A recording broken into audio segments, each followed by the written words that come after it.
So the last topic we're going to talk about tonight is near and dear to everyone who got a new bill at the end of the year. Last year, I guess it was.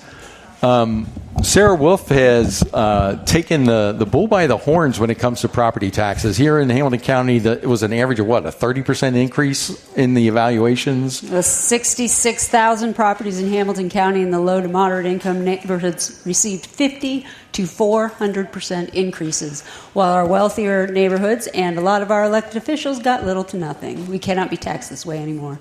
So she has taken this up and become a nuclear proponent here. There is a petition going around for a constitutional amendment for the November ballot to eliminate property taxes entirely in the state of Ohio. The language was approved on the 14th. Yes, thank you. It was approved on the 14th, and we now have to get 413,500 valid signatures. So what are you shooting for? Like about 10,000 per county out of 44 Ohio counties. Okay, so that process is starting. We have petitions here tonight. Do not leave without signing that petition. So the process to date, can you run us through a little bit of how you got to where you are, how you got it past David Yost, and then got it through the Constitution Committee or whatever? Sure. For the past year, first of all, to sum up property tax law now in Ohio, imagine if the IRS could say, you're making $40,000 a year. We think your job is worth $100,000 a year. You're not going to make $100,000 a year, but we're going to tax you on $100,000 a year. That sums up how they assess our properties right now. It's a crapshoot. It's just whatever they come up with no validation of these numbers. And if you go to the BOR to complain, that also is a kangaroo court, and you could bring in ironclad evidence and lose. You could bring in nothing and win. We cannot be taxed this way anymore. So for the past year, we have gone to the county showing the most egregious increases. We have gone to the state. We have proposed dozens of other ways to tax in property taxes, including how other states do their taxes based on your previous tax increases. Even California, get this, even California, whether you bought your house last year or 30 years ago, your assessment value stays on what you paid for that house in California. So we can't, this tax law is abhorrent. And so we've been doing that, and they won't listen. They just keep kicking the can down the road. Last fall, I met up with people. We had our group in Hamilton County, and we met up with people in the north of a state called Citizens for Property Tax Reform. They formed the committee for this amendment, and at first, I was thinking, is this just a stunt or something like that? But no, it's the only thing that's gotten their attention.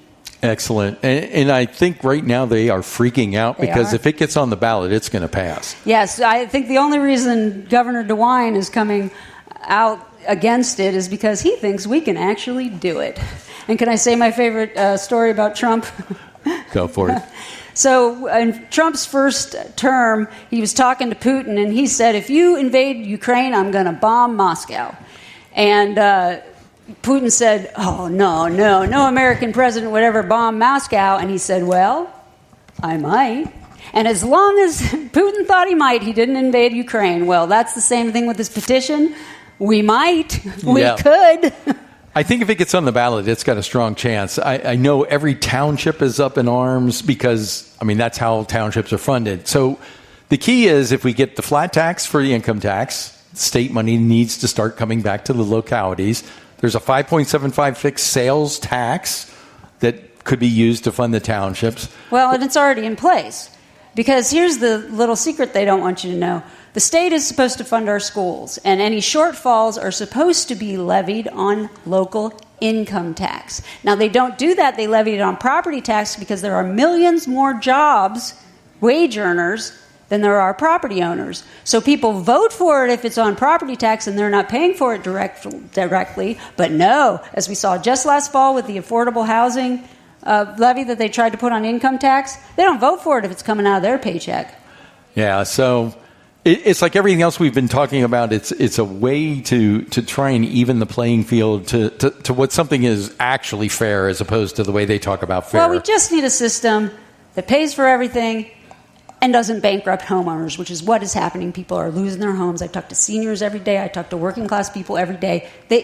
it's no longer a tax. When you are paying more into your escrow account than the amount of your mortgage payment, that is no longer a tax. Right. And so I did some quickie calculations. So if you had a 3.5% loan, 30 years fixed rate, you basically pay 5.4% of your home value in your mortgage.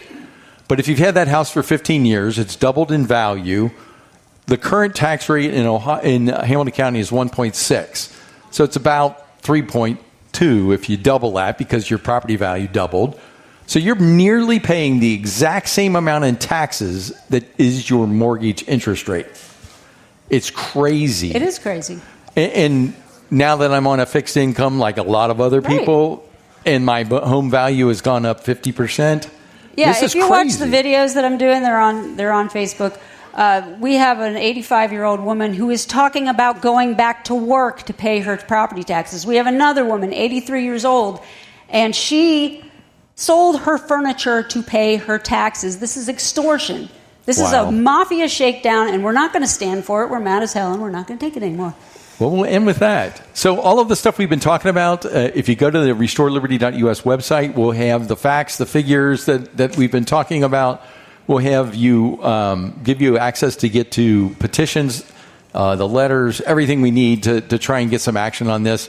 I salute you for your effort. It's been fun to watch you from the side, right? I'm just some lady who can't stand by and watch this happen. And if I could, just the email address to get a petition and more questions if you have them is stoppropertytaxes@gmail.com. Stoppropertytaxes@gmail.com. Thank you very much, Sarah. Thank you. And thank you all for being here. We'll get started in a couple minutes.